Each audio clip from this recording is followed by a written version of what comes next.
Жамбылда жол апаты салдарынан қаза тапқандар саны азайды. Былтырғы көрсеткіштерге көз жүгіртсек, республикалық маңыздағы автожолдарда жол апаты 6,6%-ға, қаза тапқандар саны 25,2%-ға, ал жарақат алғандар саны 14,4%-ға төмендеген. Тәртіп сақшылары бұл жол қозғалысы қауіпсіздігін қамтамасыз ету бағытындағы жүйелі жұмыстардың нәтижесі дейді. Өйткені күре жолдағы күрмеулі проблемалардың жыл сайын заманауи технологиялар мен тиімді тәсілдер арқылы түйіні тарқап келеді.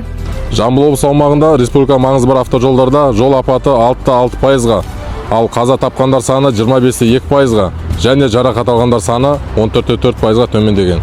Облыс бойынша жол апаты жиі тіркелетін учаскелерде тұрақты түрде рейдтік шаралар ұйымдастырылып, құзырлы органдар мен қосымша күштері мен құралдары жұмылдырылған.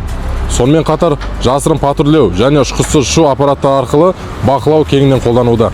Нәтижесінде 293.998 әкімшілік құқық бұзушылық анықталса, фото және бейне фиксация жүйелері арқылы 529.012 дерек тіркелген. Жалпы алғанда 793.000 жол қозғалыс ережелерін бұзу дерегінің жолы кесілген.